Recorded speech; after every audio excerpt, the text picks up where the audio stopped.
Lo quedamos aquí un poquito en esto del vacío que requerimos para el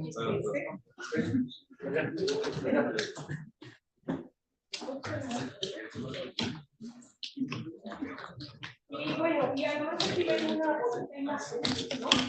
De cómo es este analizador que decimos que es el alma del especie, que justamente va a separar a los electrones y contarlos de los energía cinética, y el hecho de que requerimos este camino intermedio, no solo el que está dentro del material nos define el espesor o la profundidad de análisis, pero nosotros requerimos que el electrón salga de la muestra y entre. Y eso implica que realmente necesitamos un alto vacío para que el electrón no tenga colisiones en ese camino, ¿no? Eso solo nos demandaría, digamos, un vacío de 10 a la menos 6 torrs, pero el otro detalle es que si nosotros tenemos una muestra, siempre se le van a estar absorbiendo especies formando una pequeña capa, y esta capa de moléculas absorbidas depende, como lo ven aquí, de la presión. Entonces, el hecho de que queremos limpiar la muestra, ya vimos cómo prendo mi haz de argón, la limpio y quiero que me dé tiempo de medirla antes de que se forme otra vez una monocapa de moléculas absorbidas. Y eso es lo que nos lleva al nivel de vacío de 10 a la menos 9 torrs.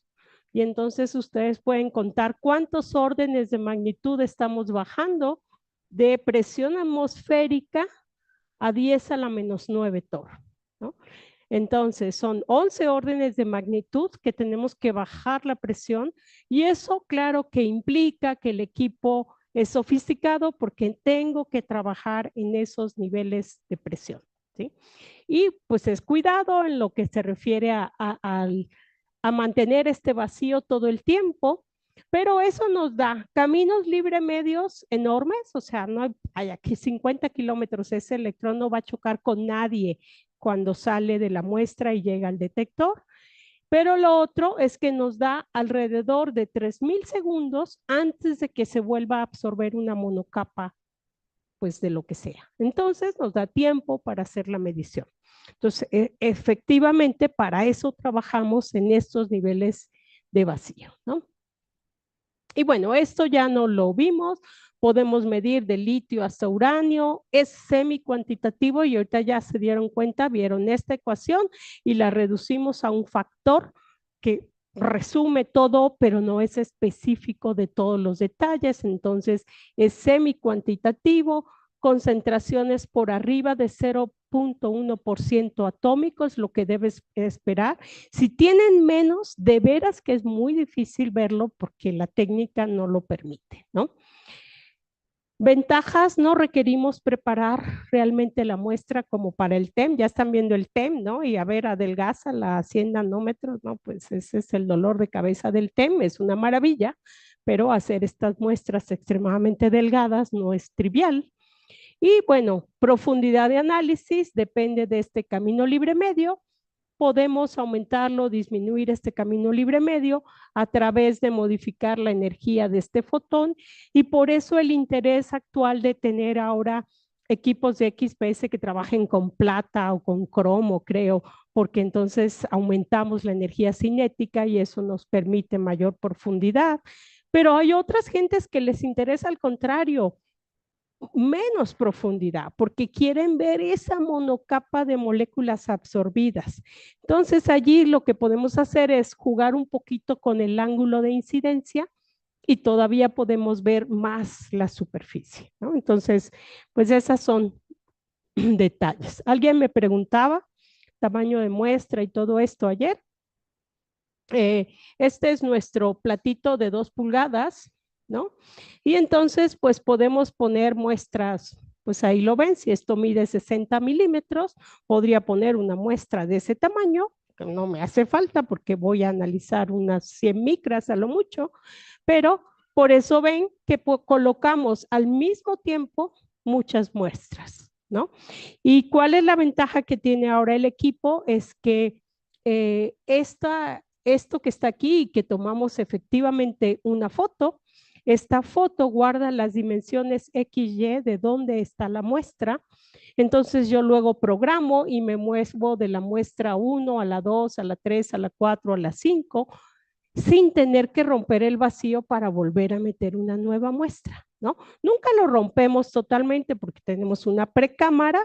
En esa precámara, es decir, rompo vacío, meto mi portasustrato, vuelvo a hacer vacío como alrededor de 10 a la menos 4 por ahí, y luego paso a 10 a la menos 9, ¿no? Pero optimizamos mucho tiempo usando este conjunto de muestras. Aquí ven polvitos, que ven, se pone una cosita de nada, ¿no? Entonces, eso es una gran ventaja con este equipo. Lo que les decía, nuestra altura de seguridad es si no trabajar con muestras muy altas, 6, 8 milímetros sería lo máximo, porque pues ahí sí podemos chocar con los lentes. Dime. La precámara la pasamos de atmosférica, pero inundándola de nitrógeno para tener un gas seco. Entonces, de atmosférica metemos el portasustrato y lo llevo con una turbo por allí de 10 a la menos 5 torrs por ahí, ¿no? Más o menos. Y ya de ahí paso a 10 a la menos 9, ¿no? El problema del vacío es algunos materiales que no voy a poder poner en vacío porque su presión de vapor pues va a hacer que se evapore. Y entonces ese es el problema. No. Es decir, porque el líquido normalmente me va a dar una evaporación que no me va a permitir llegar a estos vacíos, ¿no? Entonces, sí tenemos que secarlas, ¿no? Y por eso les decía, los polvitos, si tienen nanomateriales, que normalmente los tienen en un coloide, pues colocamos la gotita, le ponemos luz para calentarlo un poco y que se evapore ese solvente y que nos quede el puro polvito, ¿sí? Pero si muestras líquidas, no. Hay equipos especializados en donde pues es una camarita especial que se puede meter y entonces pudieras tener presiones ligeramente más altas, pero normalmente no. Entonces, ¿qué muestras tendríamos problema? Pues estas que están aquí, cesio, mercurio, yodo, potasio, pues son muestras que a 25 grados su presión de vapor es superior a los 10 a la menos 9 en que yo la voy a poner, y eso qué quiere decir que empieza a degasificar, ¿no? Entonces no me ayuda mucho, ¿no? Es el problema principal. Bueno, y esa es la otra parte que estábamos viendo, que pues es la gran ganancia de poder ver si yo tengo titanio enlazado con titanio, con un oxígeno, con 2, con 3, etcétera, etcétera. O sea, diferentes estados de oxidación. Y ayer, bueno, esto un poquito ya lo vimos, ¿no? ¿A qué se debe que podemos tener esta información del corrimiento químico? A que cuando yo veo la estructura electrónica de un átomo, cuando este átomo se enlaza con otros átomos para formar un sólido, hay un pequeño cambio en los valores de energía de las capas internas, ¿no? Y ese pequeño cambio, eso constituye mi corrimiento químico que me dice qué pasó, con quién se enlazó, etcétera, etcétera, ¿no? Eso es lo que me va a dar la información.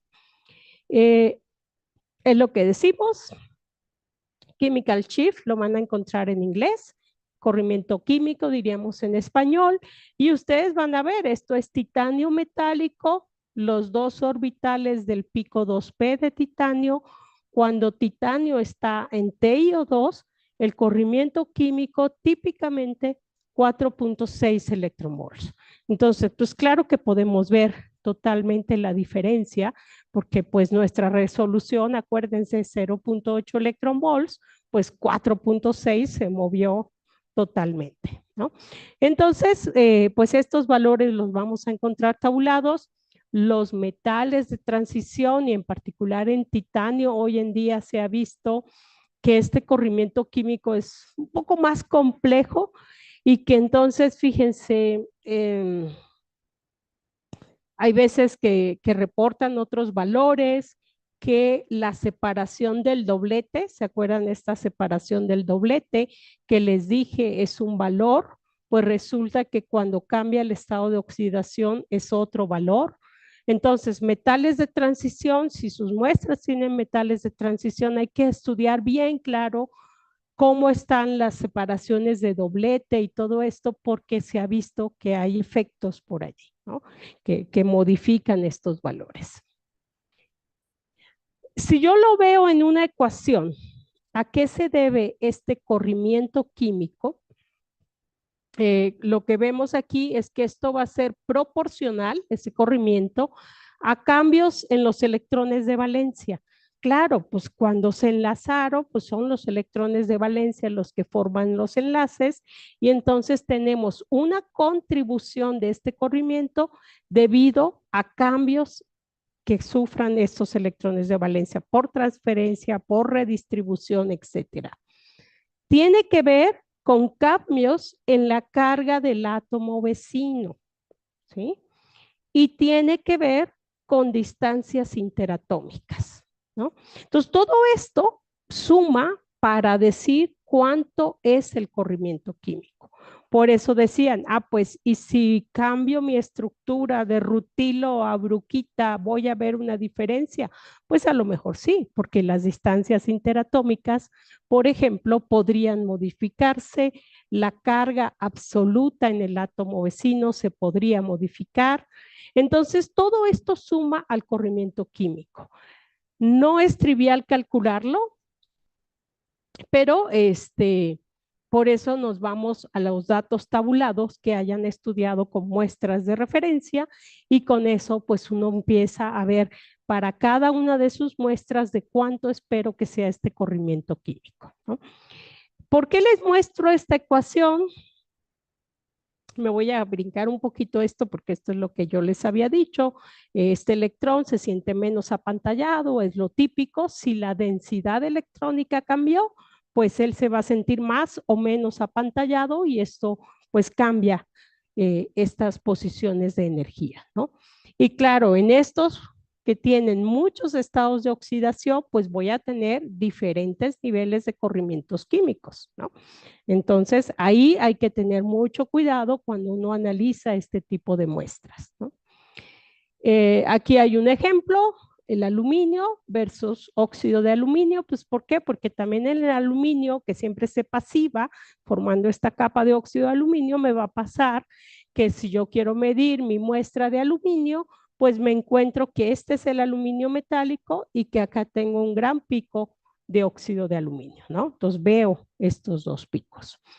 Ven el doblete muy pegaditos, aquí los estoy separando. Alguien me preguntaba por las deconvoluciones y esto aprovecho esta imagen justamente para mostrar a qué le llamamos una deconvolución. Yo aquí veo un solo pico del metal y un solo pico del óxido, ¿no? Pero yo sé que eso es un orbital 2p. Y si es un orbital 2p, quiere decir que es un doblete. Entonces, puedo a través de una deconvolución, es decir, de tomar dos picos que sumados me den el pico que yo medí, identificar dónde están estos dos. Y esto es trivial en este caso, pero pues hay veces que va a ser más interesante, ¿no? Pero eso es lo que llamamos deconvolución. El efecto de la electronegatividad ya lo platicamos, entonces no voy a ir un poquito más rápido, pero lo que quiero es que vean estos ejemplos, ¿no? Aquí tenemos la muestra de polietileno, de PET, ¿no? Y si yo hago carbono, ¿no? Pues porque carbono es lo principal que yo tengo en esta muestra, voy a ver los diferentes estados químicos en que está el carbono. Voy a ver carbono con hidrógeno, que es este grupo fenil que está aquí. Voy a ver carbono con un oxígeno o enlace sencillo con un oxígeno y voy a ver carbono con doble enlace con oxígeno, ¿sí? Entonces, claro que puedo ver perfectamente el cambio en el entorno químico para este elemento debido a quiénes son sus átomos vecinos, ¿no? Y estos son valores tabulados, vean los cambios que hay. Claro, cuando es este o el flúor el cloro, pues los cambios logran ser un poco mayores, ¿no? Son las posiciones relativas que veríamos, ¿no? Y luego ven aquí este satélite, al rato vamos a llegar a los satélites, ¿no? Que típicamente también se observa. Entonces, actualmente nosotros usamos el PET como una muestra de referencia para ver que efectivamente yo tengo la resolución adecuada. Entonces, yo tengo que poner mi PET, lo limpio y debo ser capaz de ver todos los estados de oxidación de este PET, de este carbono, para estar seguro que mi equipo está en condiciones adecuadas, ¿no? Y bueno, así los van a encontrar. Por ejemplo, esto es de esta página, en donde les ponen la energía de enlace dependiendo de con quién está enlazado carbono, ¿sí? Como les digo, no se casen con el número, cásense con el corrimiento, ¿sí? O sea, es decir, carbono con oxígeno, un enlace versus carbono-carbono, ¿de cuánto espero que sea esta diferencia? No el valor absoluto, ¿sí? Ahorita vamos a ver esto. Entonces, fíjense, con con dos átomos de flúor, ¿hasta dónde se va? Arriba de 290, ¿no? Estamos hablando de 6 electronvolts de corrimiento, por ahí. Y, por ejemplo, en esta muestra, pues pueden ver siempre el de menor energía de enlace, pues va a ser el carbono con hidrógeno. Aquí les aparece un enlace con oxígeno, doble enlace con oxígeno, 2 flúors, 3 flúors, ¿no? Y ahí estamos haciendo, por ejemplo, una deconvolución para identificar algunos otros compuestos que no me marcan un pico así muy evidente, pero se ve como un hombro aquí, ¿lo ven? Como un hombro, y entonces me dice, ahí hay más de un estado o un ambiente químico para este carbono. Entonces, la única manera de yo sacar cuál será la contribución de pues es haciendo una deconvolución, ¿no? Y típicamente usamos picos que son una gaussiana lorenciana, no es una pura gaussiana, no es una pura lorenciana, es una gaussiana lorenciana, lo que llamamos una Voigt, puede ser, ¿no? Que es justamente una mezcla de estas dos formas de picos que pudiéramos tener. Y esto tiene que ver con la física de los procesos, etcétera, ¿no? Entonces siempre tienen que ser gaussianas lorencianas. Bueno, así los van a encontrar para silicio, por ejemplo, silicio metálico, silicio oxidado, silicio con carbono, silicio con nitrógeno, etcétera, etcétera. Y es obvio porque el ambiente químico alrededor de este átomo azul, que es el silicio, es diferente. Y ustedes ya vieron en esta ecuación que todo, las distancias interatómicas, las cargas de los átomos vecinos, la electronegatividad, todo va a afectar la posición ligeramente de los niveles de energía o sus energías de enlace. Y entonces así lo encuentran resumido, ¿no? Para diferentes silicios. Y bueno, aquí está, esto es intraestructura electrónica, interefectos de átomos vecinos, ¿no? Se puede distinguir así. Y esto quiero que les quede claro porque aunque decimos casi siempre el corrimiento es en una dirección, de repente hay muestras que este efecto domina y ya no se nota como nosotros esperaríamos, ¿no? Entonces, por eso insisto en la ecuación. Aquí ven ejemplos de deconvolución en donde yo tengo efectivamente la señal 2P del titanio y ven que no se parece para nada a esta que está acá. Pues ¿por qué? Porque hay muchos estados de oxidación por aquí involucrados en el ambiente del titanio y se van sumando y me da un espectro como el azul que tiene todo esto. Para yo extraer la información, ¿qué porcentaje de enlaces son silicio, titanio, oxígeno, estado de oxidación 2? ¿Cuánto es titanio? Ahí está nitrógeno. ¿Cuánto es titanio metálico? Pues tengo que hacer una deconvolución y entonces encontrar estos porcentajes que en mi muestra contribuye cada uno de estos diferentes estados que están aquí, ¿no? Entonces, pues nos los dan las indicaciones cuando empezamos a ver hombros o cosas así encimadas en el titanio. Esto les pasa muchísimo, que ustedes dicen, yo tengo mi muestra de titania bonita, óxido de titanio, y que deberíamos ver esto, y se encuentran con que es un solo mazacote así elefante ahí, y lo tienen que hacer una deconvolución porque resulta que más bien no lograron la oxidación hasta titanio 2 más, titanio 4 más, y entonces ven los diferentes estados de oxidación, ¿no? Entonces, bueno, esto siempre hay que hacerlo. Esta es una buena página, XPS Simplified, para encontrar esta información que les da por ahí de cuántos son estos corrimientos químicos.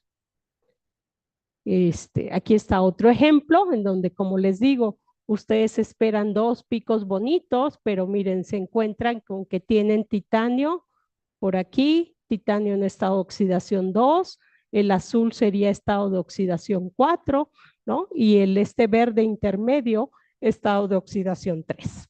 Entonces, mi muestra no quedó totalmente oxidada y me muestra una variedad de ambientes químicos para el titanio. Y a mí me puede interesar conocer pues cuánto es la contribución de cada uno de estos estados. Y para eso tengo que hacer deconvoluciones, ¿no? Bueno, pero como les digo, pues eso es lo que nosotros esperamos típicamente en casi todas las muestras, que si el estado de oxidación aumenta, la posición de la energía de enlace aumenta, ¿sí? Pero sorpresa, hay elementos que no se comportan así. Aquí les aparece el bario que les dice que va totalmente al revés, ¿sí? El estado de oxidación más alto está en menor energía que o el cobre, que pues básicamente no se mueve. Entre cobre 1, cobre 2, cobre 0, no se mueve el pico, ¿sí?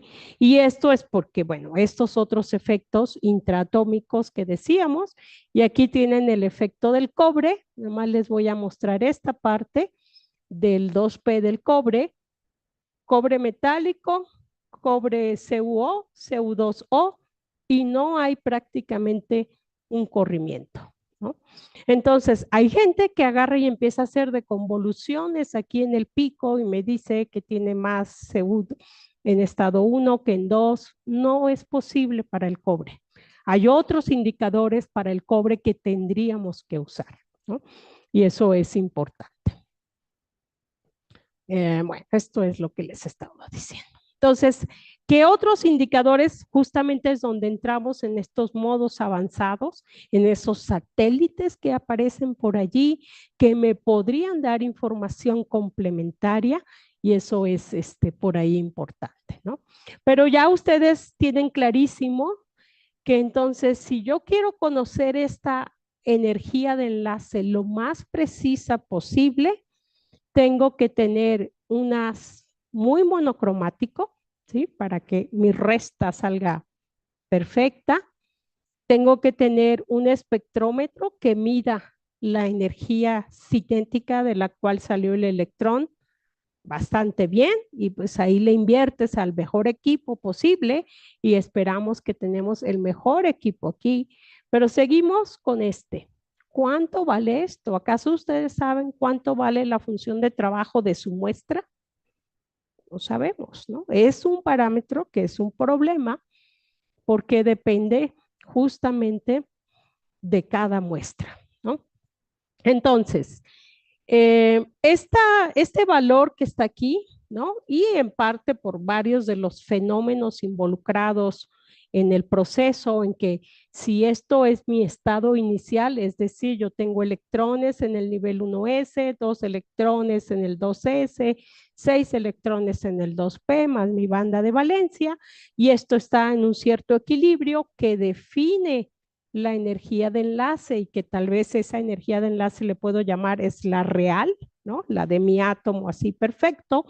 Pues cuando yo ya le mandé fotones y le hice un agujero aquí, ya alteré la estructura electrónica y entonces altero la energía de enlace. Entonces, nosotros decimos que, ok, esta energía es proporcional a la que yo veo en XPS, ¿sí? Es proporcional. Y por eso les dije, yo tomé los valores de energía de enlace de Web of Elements, pero el número que me diga Web of Elements no es el que yo voy a medir, no es idéntico. Lo que me interesa son las diferencias en energía y cosas por el estilo. Y pues en parte porque tenemos este asunto también de la función de trabajo. ¿Qué función de trabajo voy a usar para tener bien calculada esta energía de enlace? Si mi muestra es conductora eléctrica, es decir, que yo voy a estar sacándole electrones, pero pues como es conductora eléctrica y está conectada en un sistema metálico, pues esto rápidamente se compensa y ya está. La muestra no se carga por el hecho de que le estoy arrancando electrones, ¿sí? Porque rápidamente puede sustituir estos electrones e ir llenando los huecos. Entonces, si mi muestra es un conductor, yo sé que si yo pongo un conductor en contacto con un portamuestra metálico, hago una unión metal-metal, el nivel de Fermi se tiene que igualar, ¿no?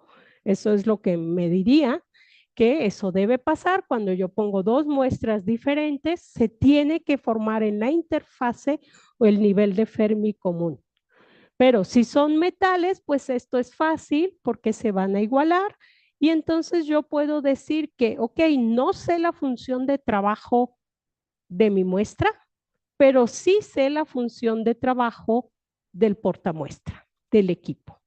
Y esa la podemos medir, la tenemos ahí tabulada y entonces en mi ecuación para un material conductor, pues uso la función de trabajo del metal y la energía de enlace me queda bien calculada, ¿sí? Entonces, para metales o materiales muy conductores, no tengo este problema, ¿no? De desconocer esta función, este valor de función de trabajo. Pero, ¿qué pasa cuando mi muestra es un aislante o es un semiconductor? Y entonces, yo le voy a estar arrancando electrones y pues claro, cuando yo digo que arranco electrones, me queda iones, ¿no? Me queda cargada positivamente. Entonces, vamos a ver ese problema de que se carga, pero además, cuando yo haga la unión semiconductor-metal, pues lo que les dicen, pues es que las bandas del semiconductor se doblan hacia arriba o hacia abajo, hay un doblamiento de las bandas para tratar de establecer un mismo nivel de Fermi.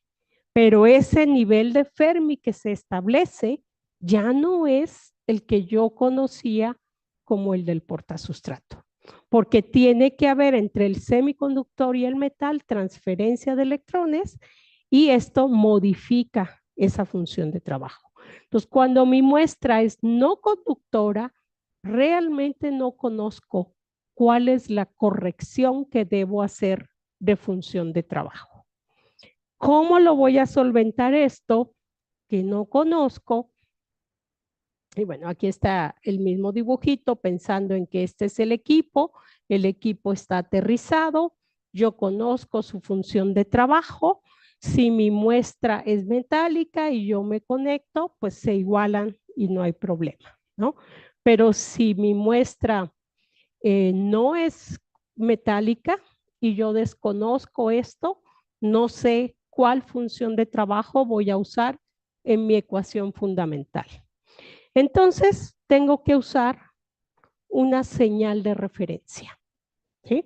Ahí, por eso les decía, el carbono no nos gusta que esté en las muestras porque ese carbono vino de que se absorbió a lo mejor en el aire, pero resulta que me puede servir como una señal de referencia, porque yo sé que el carbono 1S está en 284.8, por decir, así, cada quien lo pone donde quiera, hay quienes lo ponen en 285, en lo que sea, pero definimos un valor de energía para el pico de carbono y entonces puedo corregir mi espectro para que la energía de enlace que yo tenga aquí me dé lo mejor posible, a pesar de que yo no conozco esta función de trabajo.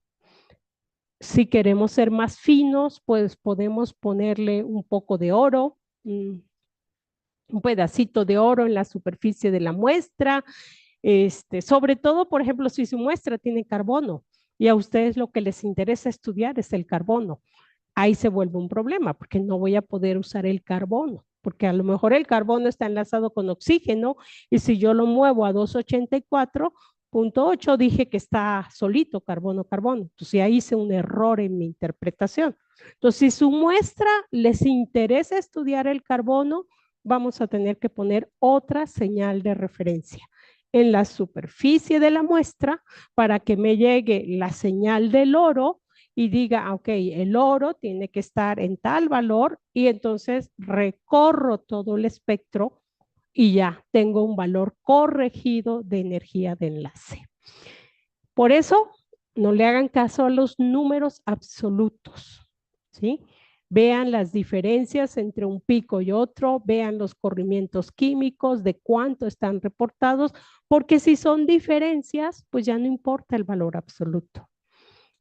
Luego van a encontrar en la literatura un artículo que dice, es que el zinc aparece en 200.45 y entonces a fuerza ustedes quieren que su muestra, el zinc, aparezca en esa energía. No es necesario, no es necesario. Su pico de referencia lo ponen en un valor absoluto y luego ven en dónde quedaron los que ustedes quieren analizar, ¿sí? Pero no pueden usar otra señal y no deberían usar cualquier otra referencia que hay por ahí. Bueno, y entonces, ¿cómo corregimos esta función de trabajo que no conocemos? Señal de referencia, ¿sí? Y entonces hay veces que le digo a Lázaro, pues no le limpies tanto, déjame ahí un poquito de mugre para que me siga quedando mi pico de carbono y yo pueda usar el carbono, ¿sí? De hecho, hay toda una metodología para poder usar el carbono.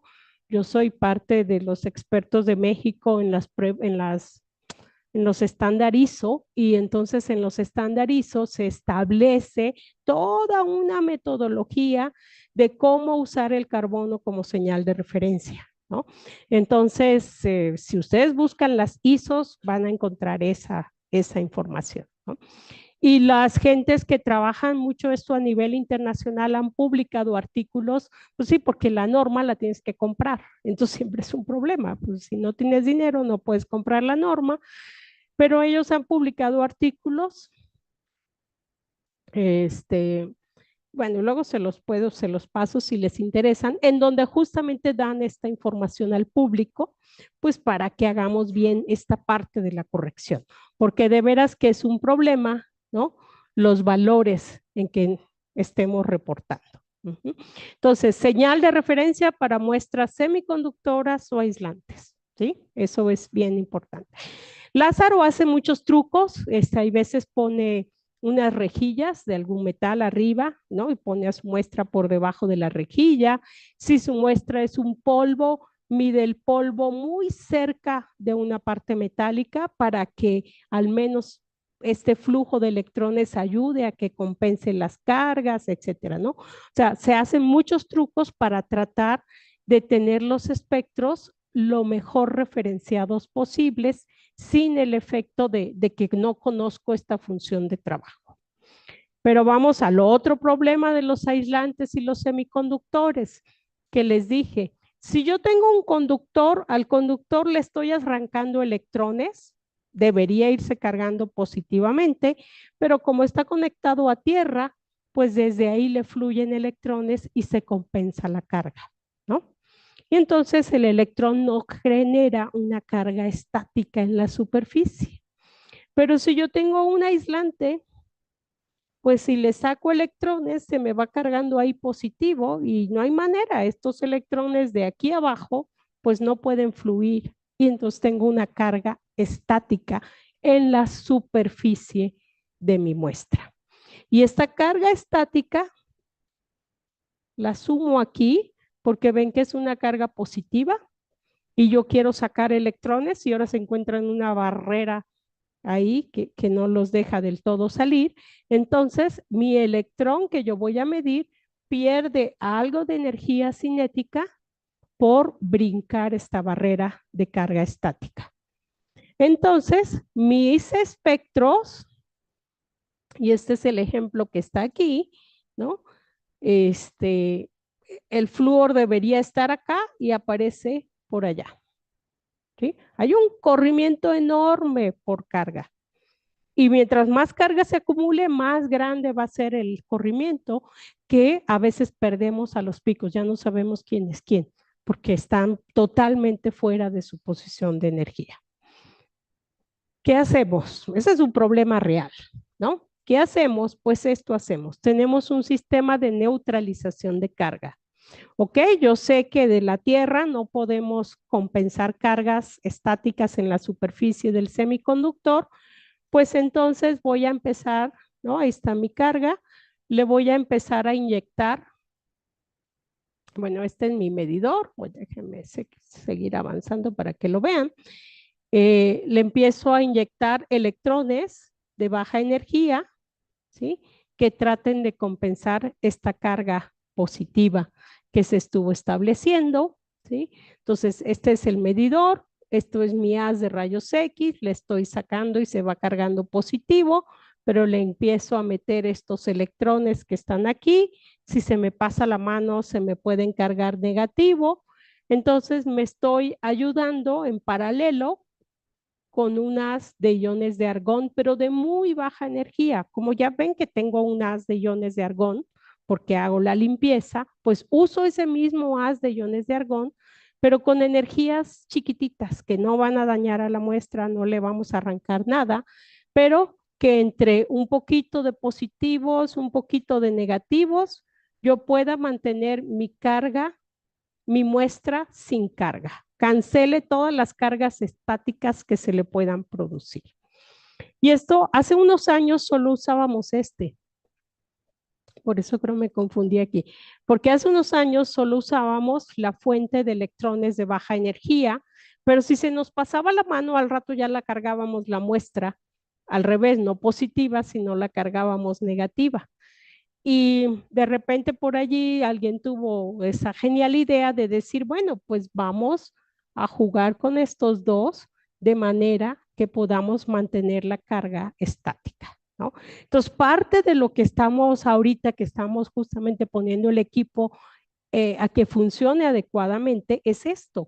Yo tengo que conocer cuánto pongo aquí, cuánto pongo acá, para que se compensen las cargas de manera adecuada. Y eso me permite hoy en día medir muestras aislantes sin ningún problema, ¿no? Compenso ese fenómeno de la carga y entonces esta cosita que me estorbaba aquí porque es carga estática, pues ya no la voy a tener y nada más tengo el detalle de la función de trabajo, que implica usar una señal de referencia, ¿ok? Entonces, así trabajamos esto que está aquí, pues hay que tenerlo, ¿no? Y entonces, bueno, así se ve mi equipo por dentro, así se ve por fuera, aquí se ve por dentro, tengo muchas cosas que están llegando ahí a la muestra. Y y bueno, del equipo, hoy en día, así producimos a los rayos X y esto ha permitido que ahora tengamos rayos X enfocados, ¿no? Como les dije, antes era pues básicamente un filamento, sacaba yo electrones, bombardeaba una placa y esa placa emitía rayos X y pues bañaban toda la muestra. Hoy no hacemos eso. Hoy usamos una misma fuente de Lab 6 para producir un haz de electrones que bombardea mi ánodo de aluminio y de aquí, pero localmente, salen fotones de rayos X. Estos fotones de rayos X los mando a mi cristal monocromador. ¿Se acuerdan que les dije? Ahí voy a filtrar las otras señales. Mi cristal que solo me haga que a mi muestra incida una sola energía de estos rayos X, ¿no? Entonces, esta fuente de Lab 6 por ahí, ¿quién se las mencionó? ¿Quién usa una fuente de emisión de electrones de ese tipo? El SEM, ¿no? Pues es la misma fuente que ellos usan, nosotros las usamos para esto, ¿no? Para la producción. Entonces es muy localizada y eso me ha permitido tener ahora que mi haz de rayos X es muy localizado y lo que hago es barrerlo, ¿no? Sobre la muestra. Entonces puedo desde 9 micras hasta 100 micras barrer la muestra, ¿no? No estoy fija a un solo valor. Bueno, ahí esta es una representación bonita de esto que está pasando, ¿no? De mi lab 6 salen electrones, llegan al monocromador y luego llegan a mi muestra, van los electrones sobre mi selector de energía y mi contador, ¿no? Eso es lo que estamos haciendo. Les decía, claro, podemos filtrar por energía y entonces tener un mapeo, pero el mapeo no es nanométrico, es micrométrico y se pueden tener allí información de esta parte, ¿no? Me voy a brincar esto. Estos son algunos ejemplos en donde ahorita les muestro la imagen que dice que yo puse una muestra de óxido de zinc y luego le puse unos puntitos de óxido de bismuto y yo puedo distinguir en esta imagen, ¿no? Un contraste porque esta bolita es bismuto, óxido de bismuto, y esta parte de acá es el óxido de zinc. Entonces, el contraste no es un contraste por alturas, es un contraste porque la energía de los fotoelectrones emitidos es diferente, ¿no? Y por eso puedo relacionar esto que está aquí con un espectro, esto que está acá con otro espectro, y en la interfase llego a tener bismuto y zinc, porque justo ahí se juntaron los dos materiales, ¿no? Entonces, se pueden hacer cosas un poco así, de mapeo elemental, pero les digo, no es tan bonito. Fenómenos de estado final, ¿sí? ¿Qué es lo que decimos? Aquí van a venir todas estas otras señales que pueden aparecer en mi espectro y que es importante que sepa de dónde vienen estas señales. Y ya les había marcado estas de las letras mayúsculas ahí, KLL, LMM, ¿no? Estas que están aquí, que si las vemos que aquí están las muestras de mi pico de fotoemisión, pero aparecen siempre esas, aparece mi background que ya vimos, ¿no?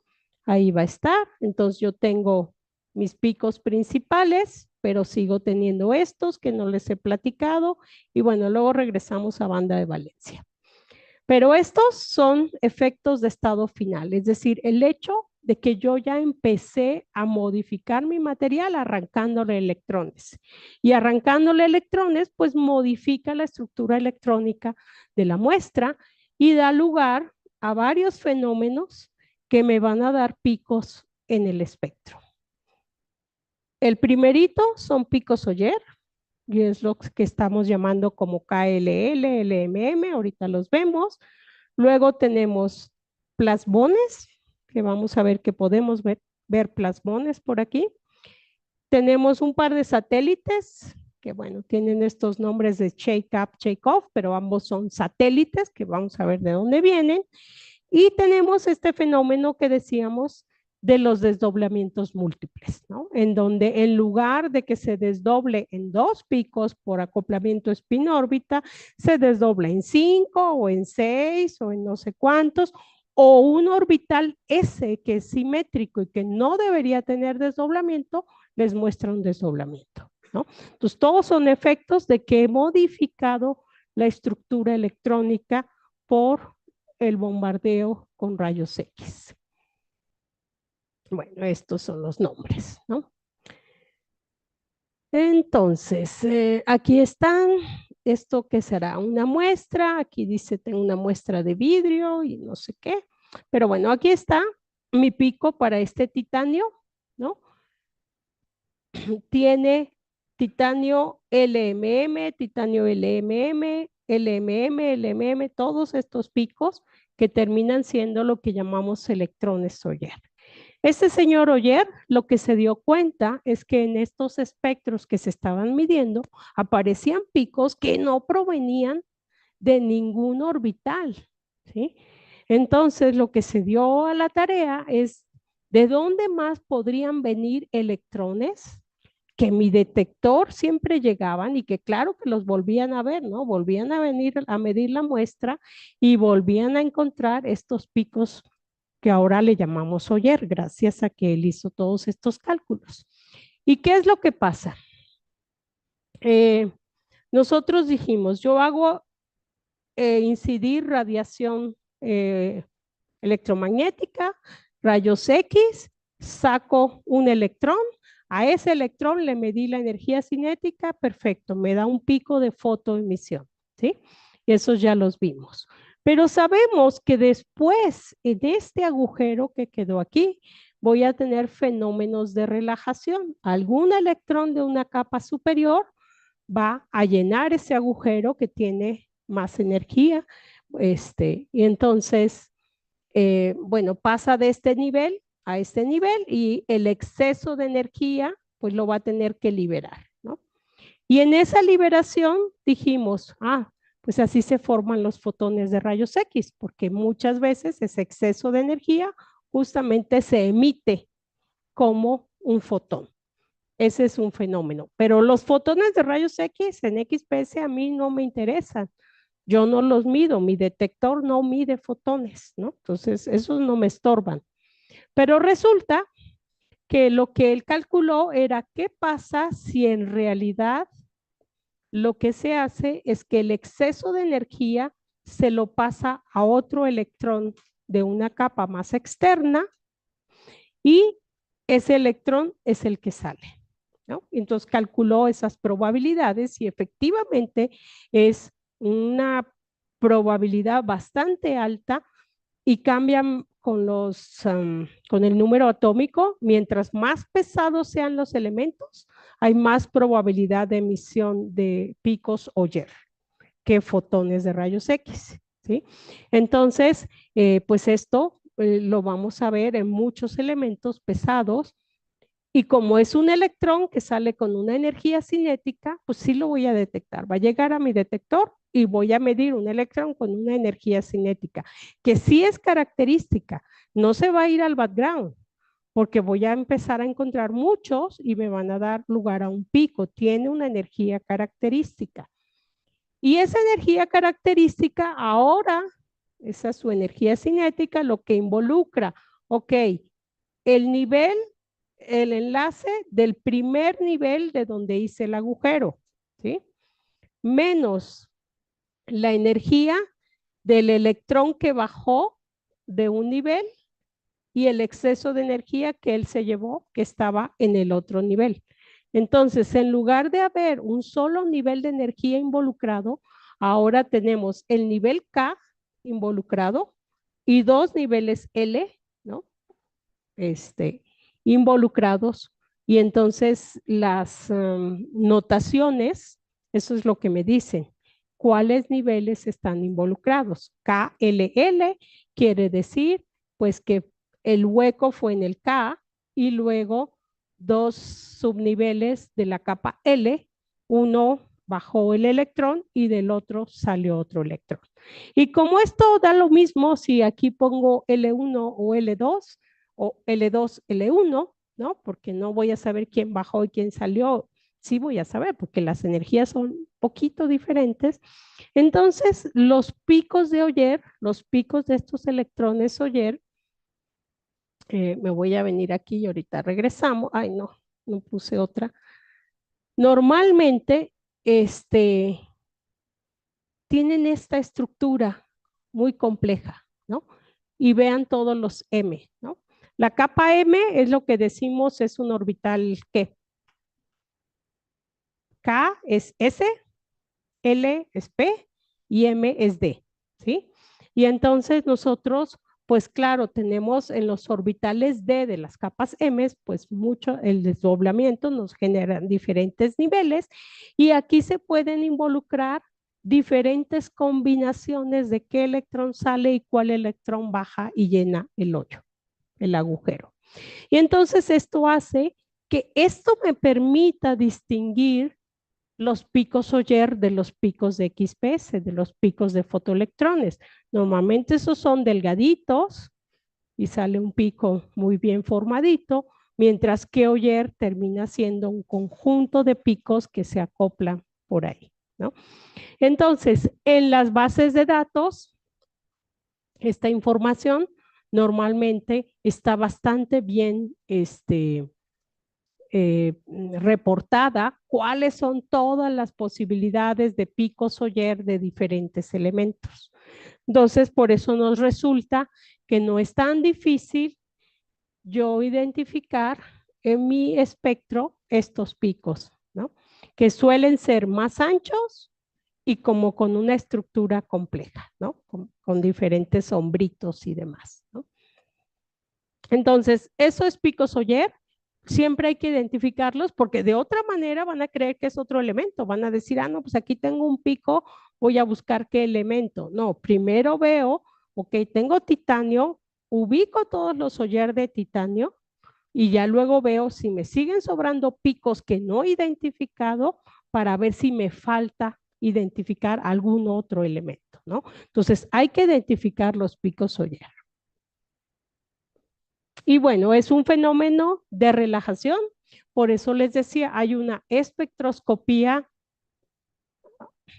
Oyer Electron Spectroscopy, hay una espectroscopía Oyer, que igual es un equipo como este, ¿no? Que yo podría adquirir y ahí lo que hacen para que haya la mejor interacción posible y mayor probabilidad de emisión de electrones Oyer es que en lugar de usar fotones de rayos X, usan electrones. Entonces, con los electrones excitan a la muestra, generan estos huecos en las capas K y luego miden los electrones que son emitidos por el proceso de relajación.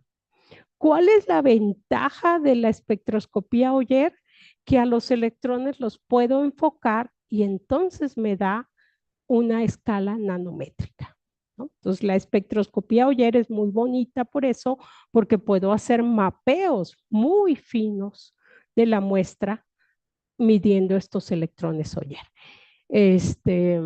No está tan extendida porque no podemos compensar las cargas en muestras aislantes. Ya vieron el problema de estar arrancándole electrones y entonces muestras no conductoras con espectroscopía Oyer no funciona.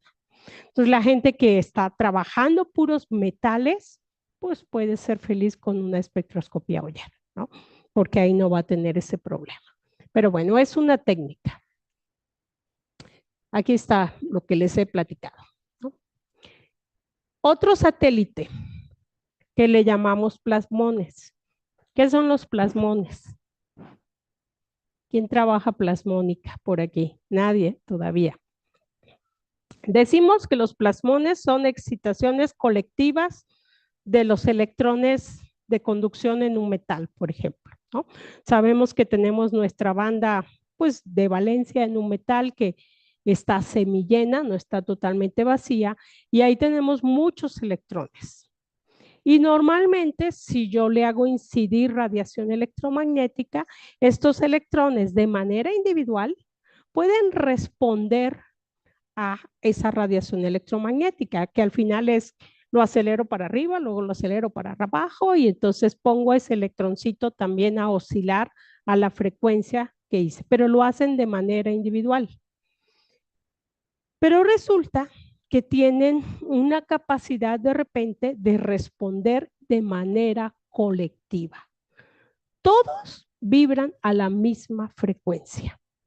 Y esa vibración a la misma frecuencia es lo que llamamos un plasmón, ¿sí? Me va a dar un mecanismo en que el metal pueda absorber energía de la radiación electromagnética porque todos sus electrones se ponen a vibrar a la misma frecuencia, ¿no?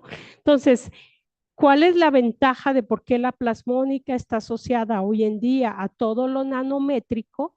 Porque cuando yo tengo una partícula muy chiquita, la cantidad de electrones que yo pueda tener me ayudan a que esta frecuencia de oscilación colectiva esté en la región del visible, ¿no? para muchos de estos metales que nosotros conocemos, el plasmón anda pues en unas energías que no vemos. Pero cuando la partícula está chiquita, hay menos electrones y entonces este plasmón está en el visible. Incluso lo podemos mover a veces al infrarrojo y entonces ya hacemos fototerapia médica con estos plasmones. Hacemos muchas otras cosas con estos plasmones que va asociado a que hice la partícula más pequeñita, ¿no? Eso es un plasmón, esa oscilación colectiva de los electrones de valencia. Y entonces resulta que algunos materiales, esto es muy evidente, por ejemplo, aquí está el silicio, su señal del silicio, y luego de esta señal principal ven que hay 1, 2, 3 señales como de colita que les quedaron ahí. En este que es el aluminio, me pasa exactamente lo mismo. El aluminio metálico, aquí está su pico de fotoelectrón muy bonito, y me aparece una colita de 1, 2, 3, 4. Atrás de este, 1, 2, 3, 4, 5, 6, un montón, ¿no? Como de valores resonantes que están apareciendo allí. Bueno, ¿cómo explicamos esto? Es el mismo fotoelectrón que yo saqué de este nivel de energía, ¿no? Acuérdense, le mando rayos X, salen un montón de fotoelectrones de ese nivel de energía, pero cuando ellos salen, déjenme ver que no se vaya muy rápido, cuando ellos salen, pueden excitar a estos electrones que están en la banda de valencia, ¿no? Y como puede existir esta excitación colectiva, que es un plasmón, lo que estamos diciendo es que este electrón, que él iba con una cierta energía cinética, pues la que le corresponde, ¿no? Según nuestra ecuación que ya nosotros sabemos, parte de esa energía cinética se la da para excitar un plasmón. Entonces, este plasmón, que es una excitación colectiva de los electrones, en cuántica lo vemos como una partícula cuántica que puede tener solo energías múltiplos enteros del valor principal. Entonces yo puedo tener que excito una vez este plasmón, o 2 veces, o 3 veces, o 4 veces, o 5 veces.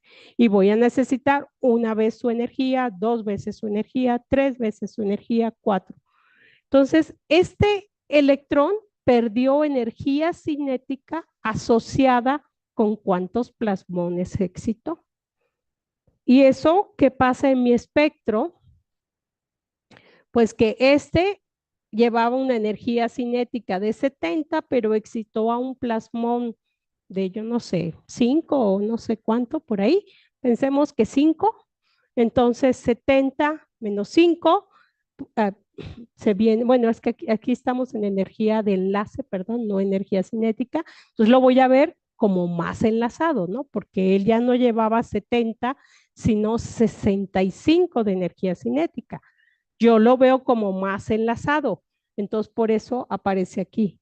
Pero si excitó 2, entonces perdió 10, entonces lo veo más para acá y lo voy a ir viendo en múltiples enteros de lo que corresponde la energía del plasmón de este metal en particular, ¿sí? Entonces, no son otros elementos, es el mismo aluminio, pero estoy viendo excitaciones plasmónicas aquí. No se recorre, aparece un pico extra, ¿sí? Aparece un pico extra porque voy a tener muchos electrones que salen sin excitar plasmón. Ah, pues me dan mi pico principal.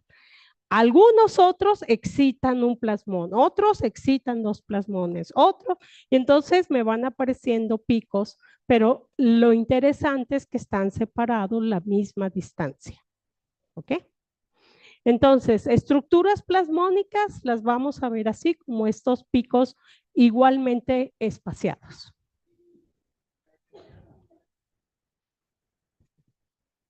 Ajá. más o menos se va reduciendo. Si lo ven aquí, no lo ven del todo así porque primero excitamos un plasmón de superficie y luego un plasmón de bulto, uno de superficie, uno de bulto, ¿no? Hay más de un tipo de plasmón. Entonces, bueno, ya sin meternos mucho en eso, pero eso es lo que estamos viendo. Entonces, en metales, esperen ver plasmones, ¿no? Porque tienen una alta densidad de electrones que pueden tener estas oscilaciones colectivas, ¿ok? El silicio, pues no es un metal, ¿verdad? El silicio es un semiconductor, pero pues a temperatura ambiente tiene tantos electrones en banda de valencia que me dan una respuesta plasmónica también, ¿sí? Entonces, el chiste es que yo tenga una cierta densidad de electrones en una banda y que yo la pueda excitar colectivamente. Y entonces puedo tener electrones que salen con una resta aquí de esto. ¿Alguna otra? Sí.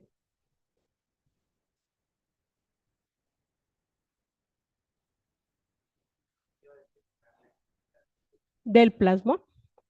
Tu energía del plasmón, aquí está. Tu energía del plasmón va a corresponder a este valor y este valor, ¿no? Tomas la diferencia y eso debe corresponder a tu energía del plasmón. Entonces, claro, necesito una superficie bien limpia, metálica, y voy a ver mi pico principal, aquí es un nitruro de tantalio, aquí estoy viendo el pico 4P3 medios y me aparece un segundo pico aquí. ¿Cuánto es el plasmón del nitruro de tantalio? Pues mido la diferencia entre estos dos máximos. Entonces, te podría servir para eso. Uh-huh.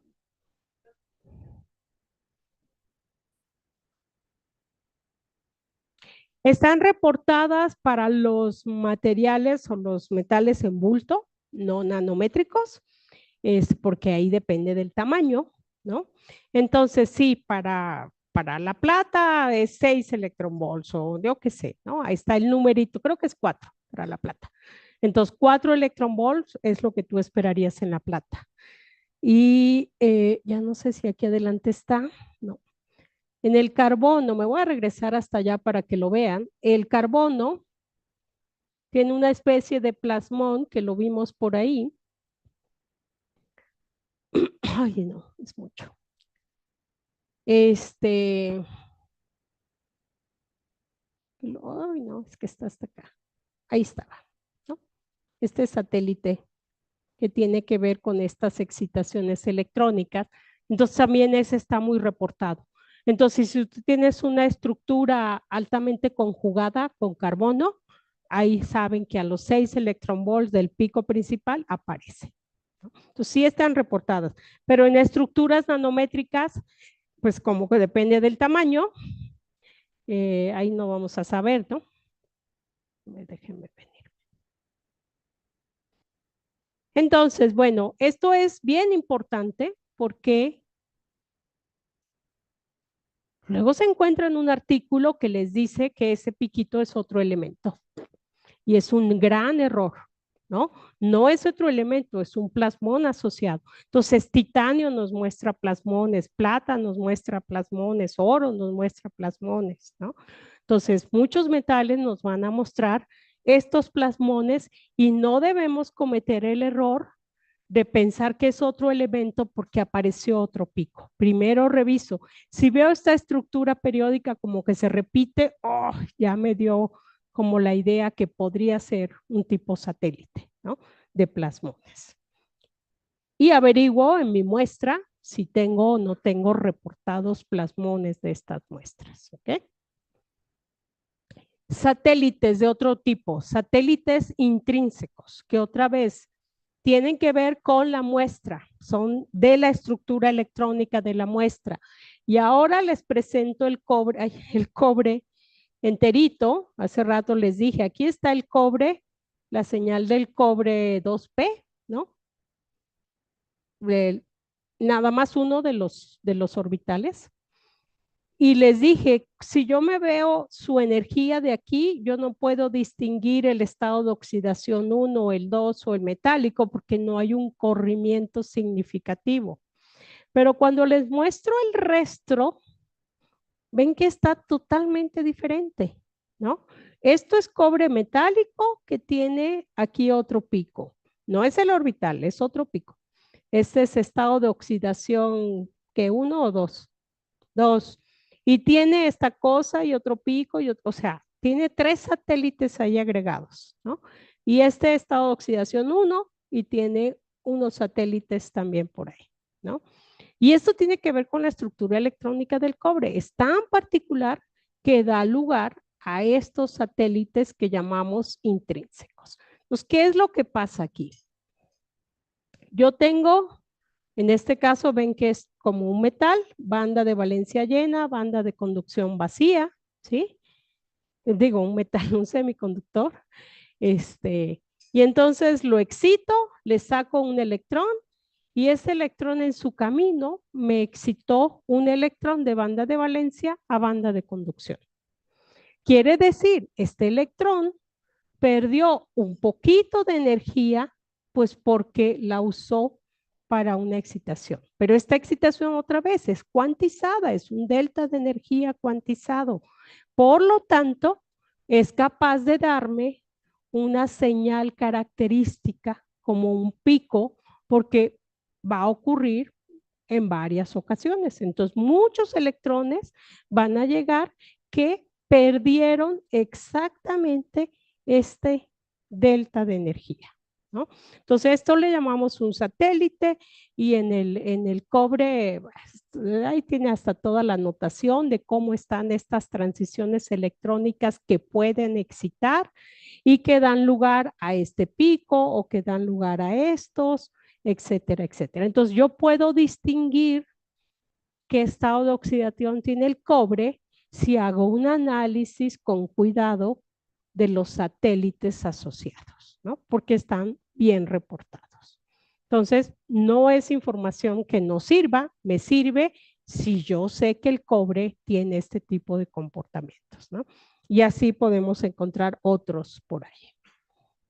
Este es típico también de cómo distinguir cuando yo tengo una estructura de carbono tipo grafítica, porque esa estructura de carbono tipo grafítica, ustedes saben que los enlaces sp2 tienen esta configuración electrónica de pi a pi excitado y que este pi excitado me da justamente una transición electrónica característica con un valor característico de 6 electronvolts.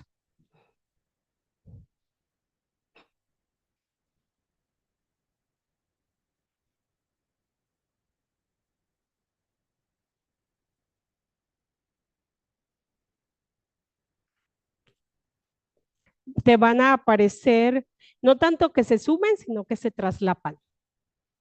Y entonces, podrías tratar de hacer una deconvolución. No creo que sea trivial porque la forma de estos picos es compleja, pero sí podría ser que si tienes los dos estados de valencia, pues te aparecen como sumados, ¿no? Estos dos más este, y que las intensidades estén un poco más deformadas. Sí se puede pasar, se traslapan.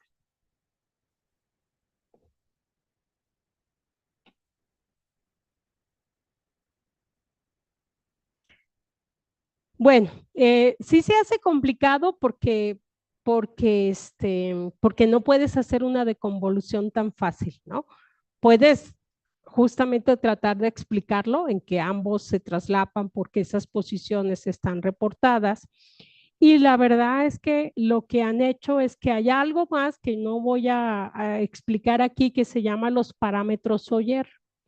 Resulta que si nos vamos a los picos Oyer, podemos también distinguir los estados de oxidación, por ejemplo, en el cobre. Entonces, allí la recomendación sería obtener las señales Oyer del cobre y hacer el análisis de las Oyer del cobre. ¿Sí? Ok, entonces, estos picos no es otro elemento, es un satélite, ¿no? Están reportados y corresponde a esto. Aquí los vemos óxido de titanio y miren que da un satélite por acá. Nitruro de titanio da un montón de satélites. Aquí hay uno correspondiente justamente a una cierta distancia que tiene que ver con estas excitaciones que puedan sufrir electrónicamente, ¿no? Entonces, satélites son excitaciones electrónicas que el fotoelectrón emitido excita en su camino, ¿sí? Y entonces tienen un valor característico. Bueno, entonces, pues eso hace que cuando ustedes van a analizar un espectro, un material, la recomendación es váyanse a las bases de datos, vean cómo están reportados sus espectros. Normalmente una buena base de datos les va a decir este elemento tiene satélites y los satélites aparecen a tal energía, ya sean porque sean plasmones o porque sean satélites de excitaciones electrónicas, estos intrínsecos, normalmente los van a encontrar reportados, ¿sí? Entonces, antes de ponerse a identificar los picos, pensando en que mirar la energía de enlace es suficiente, pues hay que ver si efectivamente mi otro pico no generó un satélite ahí, ¿no?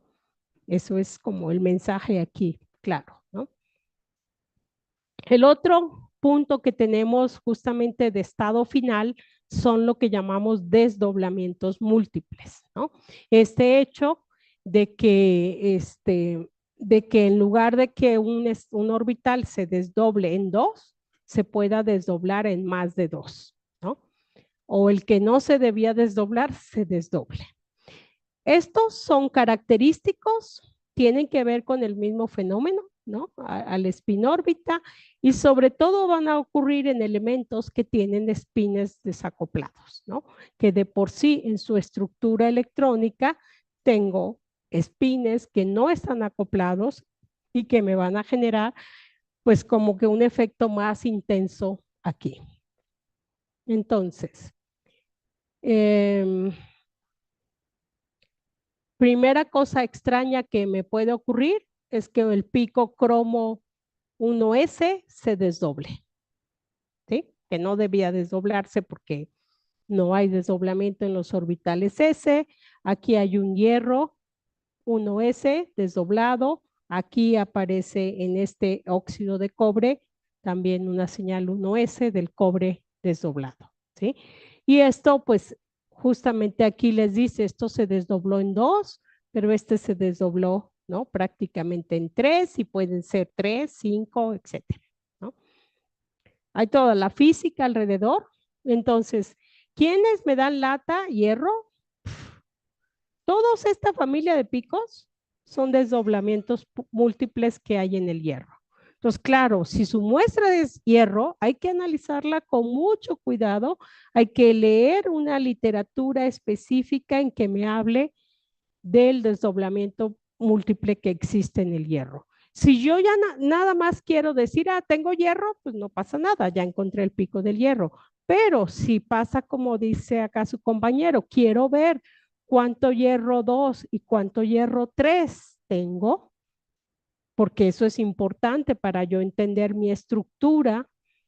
Entonces, pues voy a tener que mirar hierro 2, cuántos desdoblamientos múltiples sufre, hierro 3, cuántos desdoblamientos múltiples sufre y luego hacer toda la deconvolución para poder estimar esta razón de hierro 2 a hierro 3, ¿no?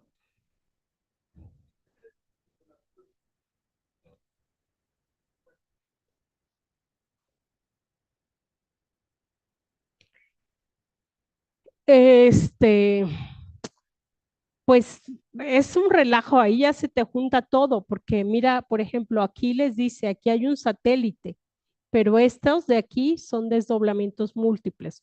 Normalmente los desdoblamientos múltiples lo que pasa es que su separación no es tan grande, ¿no? Comparada, por ejemplo, con un satélite, pero hay de todo, ¿no? Entonces, esto es cromo, ¿no? Y entonces, fíjense, yo quiero saber cuánto cromo metálico, cuánto óxido de cromo, cuánto hidróxido de cromo, pero cada pico de cromo, ¿no? Tengo que verlo. Este es el metálico, ok, ahí está. El rojito, cromo metálico. El cromo, ahí el azul, el 3, resulta que me da desdoblamientos múltiples. Entonces, no le puedo poner una sola gaussiana. Tengo que poner esas 5 gaussianas que simulan el desdoblamiento múltiple que está reportado para el cromo 3. ¿Sí es 3? Sí, el azul. Y luego el hidróxido es un solo pico gordo, muy ancho, que está ahí reportado, ¿no? Entonces, bases de datos también les incluyen el ancho normal de los picos y eso también les ayuda cuando van a hacer una deconvolución. Y en estos casos, por ejemplo, por eso les digo que esta página es bastante buena, porque ha ido juntando información de todos estos elementos, ¿no? Entonces, para poder decir que yo tengo 23% de cromo metálico, 18% de óxido de cromo y 59% de un hidróxido, mi deconvolución tuvo que hacerse con mucho cuidado, siguiendo la información que conocemos de que el cromo 3 tiene este desdoblamiento múltiple en quintupletes, ¿no? Y si no, no va a funcionar. Y así pasa con muchos otros elementos, ¿no? Como les digo, aquí ellos lo reportan y les dicen, el cromo 3 tiene el pico principal aquí, el pico principal aquí, luego el pico 2, luego el pico 3, luego el pico 4, luego el pico 5. ¿Sí? Y les dice cada pico, bueno, la diferencia en energía y los anchos típicos que tienen estos picos, ¿no? Entonces, ustedes tendrían que involucrar toda esta información a la hora de querer hacer las deconvoluciones, ¿sí? De otra manera, la verdad es que les puede salir que tiene 100% de óxido de cromo y no es cierto, ¿no? Hay otras cosas ahí incluidas. Entonces, si queremos hacer un estudio detallado, pues estas gentes que han hecho estos trabajos así y lo reportan, ya nos dan una buena idea. No es el valor absoluto, ya ven que por eso les dicen el delta es la diferencia entre el pico 1 y el pico 2 es un electronvolt. Entonces no me importa si lo puse en 575.7 como dice ahí o lo tengo en 576. Sé que el siguiente pico debería estar a 1.01 electronvolt y así, ¿no? Las diferencias son lo importante, ¿no? Entonces, desdoblamiento múltiple para estos metales de transición son cuidadosos, ¿no? Y es algo que sí tenemos que analizar. Si queremos obtener información fina, que bueno, pues a veces eso es lo que nos interesa, conocer de nuestras muestras, ¿no? Por ejemplo, gente que hace catálisis y que trabaja con estos metales que tienen múltiples valencias, ¿no? Muchas veces lo importante para saber si es un mejor o peor catalizador es pues qué porcentaje tengo de cada una de estas valencias. Y estos materiales, si tienen múltiples valencias y tienen electrones desacoplados, van a tener estos fenómenos, ¿no? Entonces, la convolución tiene que hacerse con cuidado. Oye, ¿a qué horas acabamos? Ok, ya casi. Entonces, creo que por aquí vamos a resumir lo que ya más o menos hemos visto, ¿no? Ya sabemos, típico de de un espectro, sabemos que el background viene por pérdidas inelásticas de energía de estos fotoelectrones, sabemos que podemos identificar a los elementos presentes como esa huella digital que implica conocer todos los picos que podamos tener presente en nuestro espectro. Sabemos que esto que está aquí, estos picos gorditos extraños, pues miramos si son Oyer, porque vamos a tener Oyer, es un fenómeno que se da bien y cambia en cada elemento, pero se da. ¿Y qué nos faltó? Nos faltó la energía de banda de valencia, ¿no? Les dije que el que estaba aquí es la banda de valencia. Entonces, rapidísimo. Cuando nosotros estamos diciendo que estamos sacando los electrones de capas internas, pues no le puedo decir a los de la capa externa que no salgan, ¿no? Yo le estoy dando suficiente energía a estos fotones para que también le transfieran energía a esos electrones de valencia y también van a salir, ¿no? Como están débilmente enlazados, pues salen con energías cinéticas muy altas. Cuando yo calculo, pues me aparecen cerquita del cero, ¿sí? Entonces, si yo aquí en esta muestra, que quién sabe qué es ahí hay cadmio, es un sulfuro de cadmio, ¿no? Algo así, porque hay cadmio y hay azufre, ¿no? Entonces, tengo por ahí ese semiconductor y si yo me trato de amplificar aquí, pues lo que encuentro es este pico todavía grande, que es ese, es el 4D del cadmio, pero aquí alrededor del cero tengo un pequeño piquito. Y ven que no es un pico delgado, es un pico bastante ancho porque es una banda, es un conjunto continuo de niveles de energía permitidos. Si yo lo amplifico, lo voy a ver así. Si yo he corregido mi espectro para que mi energía de enlace esté lo mejor posible, y aquí, ¿qué tuve que hacer? Esto es un semiconductor. Tengo que usar mi señal de referencia, entonces tomé mi piquito de carbono y puse mi carbono en un valor de referencia, digamos 285. Pongo mi carbono allí y entonces lo que yo veo aquí en cero, justamente lo que me está diciendo es que esta banda de valencia aquí inició prácticamente desde el cero, ¿no? Entonces, si esto lo he hecho con cuidado, pues aquí me estaría diciendo cuál es el borde de la banda de valencia, ¿sí? El cero prácticamente debería corresponder al nivel de Fermi en este semiconductor, ¿no? Y entonces aquí lo que me está diciendo es que prácticamente desde ahí tengo fotoemisión. Entonces, banda de valencia y analizar, esto se suele llamar Valence Band Spectroscopy, por eso las siglas BBS, Valence Band Spectroscopy. Lo puedo hacer con rayos X, pero la resolución no es tan buena, así lo hago con, en lugar de mandar rayos X, mando radiación ultravioleta, y entonces el chiste es que el haz que me está llegando de radiación ultravioleta es mucho más delgadito que el haz de rayos X, entonces mi espectro sale con mejor resolución, ¿no? Y por eso es esta alternativa de usar UPS, y pues lo que yo voy a ver son los estados llenos, no puedo ver estados vacíos, solo puedo ver estados llenos porque tengo que sacar electrones de algún lado, ¿no? Y eso lo digo porque hay otras espectroscopías como Nexas o algo así, en que lo que se ve es la transición entre un estado vacío y un estado lleno. Entonces uno ahí dice, ahí sí estudio las dos, los vacíos y los llenos, porque lo que mido son transiciones. Aquí no mido transiciones, aquí mido qué electrones estaban aquí en esta banda de valencia y con qué energía yo los pude sacar, y entonces puedo estudiar un poquito esta estructura. Los que hacen cálculos teóricos pueden calcular la forma que debería tener la banda de valencia, porque este es el modelo simple de bandas planas, ¿no?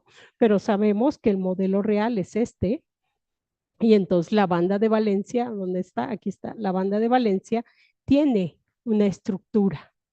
Y si yo puedo medir un buen espectro de banda de valencia, un teórico puede calcular esta banda de valencia y decirme, sí, en tu banda de valencia tienes electrones del orbital tal y del tal y tiene esta estructura, y modelar esta banda de valencia, ¿no? Entonces se puede hacer ese estudio, claro, con UPS hay más precisión que con XPS, digamos, con BBS. Pero uno puede sacar información. Esto es óxido de titanio dopado con cobre. Si yo miraba el espectro, si yo miraba el cobre, ¿cómo lo ven este cobre? ¿Tiene satélites por ahí? Pues no tiene estos de aquí de en medio, ¿no? Veían los dos orbitales y aquí en medio casi no se ven. Entonces se ve como un cobre metálico, ¿no? Que uno puede checar justamente esto. Pero el chiste de este ejemplo es mirar cómo mi banda de valencia sí se recorre según el dopado que yo tenga de cobre, ¿no? Entonces, esta extrapolación que hacemos aquí de que en 0 está el nivel de Fermi y claro, este ancho, pues porque yo tengo un semiconductor de banda de brecha amplia, entonces yo sí veo que la banda de valencia empieza mucho más acá, hago esta extrapolación y estoy calculando el borde superior de la banda de valencia. Y lo que yo veo es que cuando yo aumento la concentración de cobre, pues este borde superior sí se está modificando, ¿no? Entonces, aunque sea con XPS, pues puede hacer unos estudios de cómo se modifica la banda de valencia sin ver la estructura muy fina, pero al menos ver este borde con un dopado, por ejemplo, ¿no? Eso es información importante que uno puede sacar de ella. Y creo que ya acabé. Hasta ahí llegué, ¿no? Pero bueno, la idea era que, que se lleven esta buena impresión de que si ustedes ven un espectro de XPS, ustedes sepan qué hay en ese espectro. Hay picos de fotoemisión que son el efecto directo que me va a decir de qué orbital viene ese electrón, ¿no? Y como ese orbital tiene una cierta energía de enlace, pues eso me permite identificar de qué elemento estoy hablando. Sé que tengo un background debido a estas pérdidas inelásticas, que puedo tener señales Oyer. Y ven que por aquí hay unos que no he identificado, pues porque sé que son Oyer. Pues ya no les puse la etiqueta, pero esta cosita aquí en medio no es un elemento extra. Esta de aquí no es un elemento extra. Hay que verificar que efectivamente son picos Oyer por ahí, ¿no? Y bueno, y lo otro que podrían mirar, banda de Valencia, y pues ya, quedo para preguntas a sus órdenes. Gracias.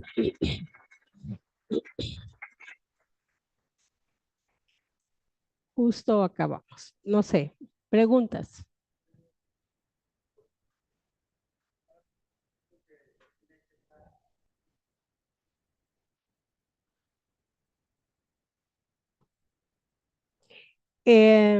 Pues casi como cualquier idea de que de señal a ruido, ¿no? Para que tú digas que de veras es un pico y no es ruido, pues mides cuánto es el nivel de ruido y cualquier cosa que sea 2, 3 veces más que el nivel de ruido, dices, esto tiene que ser un pico. El nivel de ruido. Oh,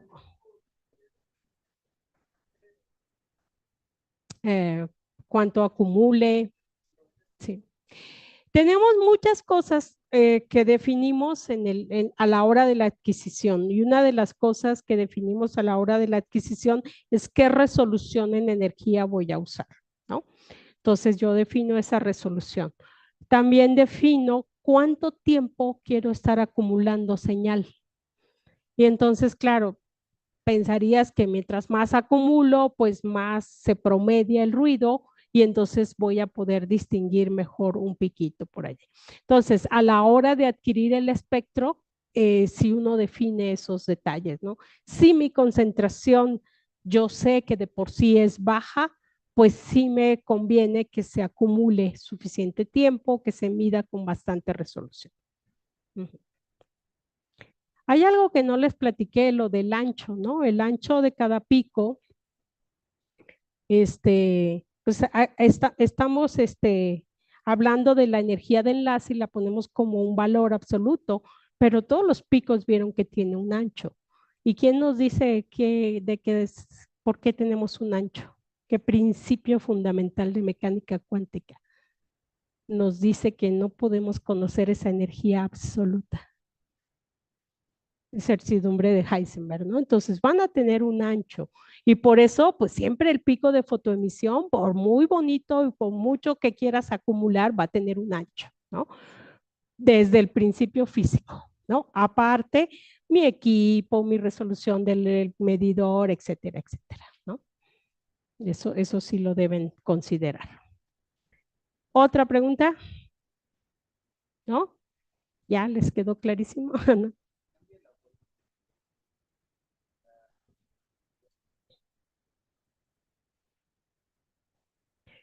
Em, cambia la intensidad, sobre todo la intensidad y la posición, ¿no?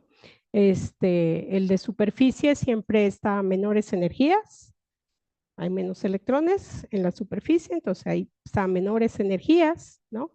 Pero la forma en principio no debería cambiar, lo que pasa es que aquí los veíamos como traslapados, ¿no? Ujú. Ay, yo no las puse. Em, XPS Fitting es bueno. Hay uno que se llama XPS Database. Está muy bueno XPS Database porque lo que han hecho es recolectar información de muchas otras bases de datos y entonces nos las pone allí. Hay una de la NIS que es gratuita y esa es bastante buena, aunque no tiene los espectros. Pero déjenme ver si quiere entrar a XPS Database.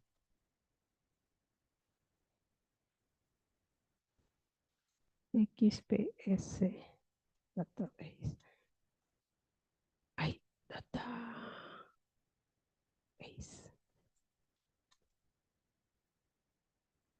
La verdad que ya quieren cobrar, porque han hecho un muy buen trabajo. Entonces, al menos ahorita dice, dame un donativo y ya, ¿no? Pero esto es XPS Database, pero está muy bonita por esto. Cromo, busco de la tabla periódica cualquier elemento. Y entonces les dice las fases que presenta el cromo. Y luego les va a mostrar los espectros, cómo se ven, ¿no? Que si van al de la NIS, es una tabla de datos con miles de datos recopilados, pero no hay espectros. Pero aquí les dice, a ver, cromo 0, yo lo debo ver así. El pico 2P de cromo 0 metálico, lo debo ver así. Y lo debo hacer una deconvolución de esta forma. Entonces ya les dio un montón de información. Y se va a, con asimetría, sin asimetría, rango extendido.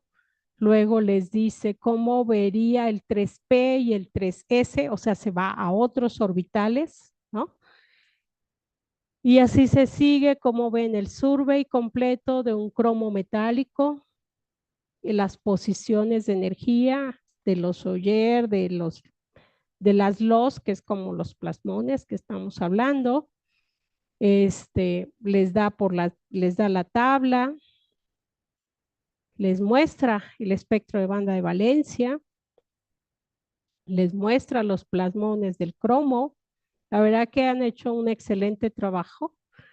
Les muestra los Oyer del cromo, artefactos causados porque estoy limpiando con argón, que se puedan deformar picos, y luego se va a estas oxidaciones. Dice, ok, ahora vamos a entrar a un óxido de cromo, el cromo 2 o 3, y entonces les muestra no solamente el cromo 2 o 3, sino cómo se compara el cromo 2 o 3 con el óxido nativo que tiene una muestra de cromo metálico. Entonces ustedes con el puro espectro se pueden dar cuenta la diferencia de un óxido nativo que claro, como es delgadito, tiene contribución de cromo metálico y contribución de cromo oxidado. Mientras que si yo ya tengo una muestra pura de cromo 2 o 3, pues solo tengo el estado oxidado con desdoblamientos múltiples, porque ahí ya lo vieron, un montón de picos. Luego se los encima, déjenme mostrárselos. Ahí están los otros orbitales, el survey, y esto es bien bonito, porque les dice la muestra La muestra negra es el óxido nativo y la muestra azul es un cromo metálico. ¿Y cómo se va a ver la diferencia? O en este caso, ¿cómo se va a ver la diferencia? Entonces, la verdad, yo les recomiendo hoy en día muchísimo XPS Database, porque ahí sigue y él sigue, y luego sigue recolectando información, les va a dar todas estas características, valores reportados, las tablas, incluso hay veces así, por ejemplo, él dice, fíjense, de la página de XPS Fitting, esta es la información. Entonces, si entramos a Database, ya tenemos lo de XPS Fitting porque lo recolecta. Hay veces que también tiene, esta es de Thermo Scientific, esta es del libro de Physical Electronics, esta debe ser de la NIS, SpectraBase, donde están los datos simplemente puestos. O sea, ya recopiló las diferentes bases de datos. Ah, miren, aquí están los de la NIS. Estos son de la NIS. La verdad, esta yo creo que ahora es la mejor que hay, porque recopiló y no tenemos que andar buscando entre diferentes bases de datos. Luego incluso de artículos que hayan estudiado con mucho detalle, los resume por aquí al final. Yo me quedaría con esta y pues cuando puedan le dan un donativo porque eso es lo que he hecho para que sí me deje entrar porque de repente ya no quiere dejar entrar. Pero han hecho un muy buen trabajo. XPS Database, así se llama. Ujú. Sí, dime.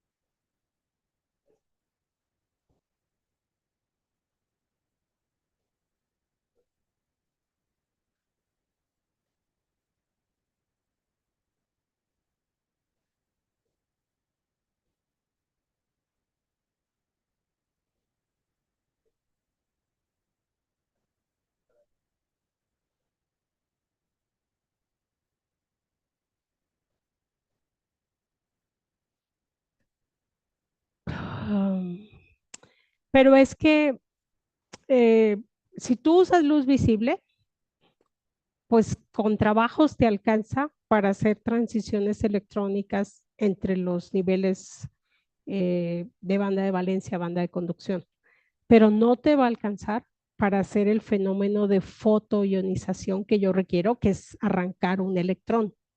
Entonces, la recombinación que tú dices está ocurriendo toda dentro del material. Y lo que aquí decimos nosotros es yo tengo que ionizar. Ionizar implica que mi energía de la radiación electromagnética necesariamente es mayor a ultravioleta para que pueda arrancar electrones de la muestra, ¿no? Ahora, a lo mejor estás pensando en otra cosa, en decir, pues pongo a medir mi espectro de XPS, ilumino con luz visible y veo si hay algún cambio por allí. No he visto que se haya reportado como tal, pero pues podría ser, ¿no? Lo que podría ser interesante, ¿qué pasa si lo mido en oscuridad o si lo mido iluminado? ¿No? ¿Cambiará algo de mi espectro? Podría ser, ¿sí? Porque tu estructura electrónica, claro, se ve modificada, el estado inicial ya está modificado si yo iluminé, ¿no? Podría ser. Uh -huh. Bueno, entonces, pues ya acabamos.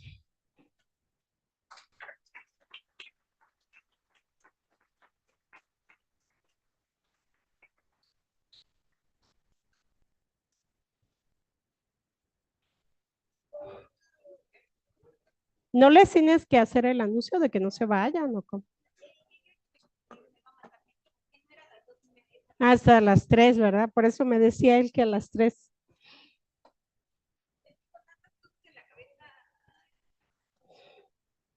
Ah, ok. Sí, entonces, ay, hasta que regresen.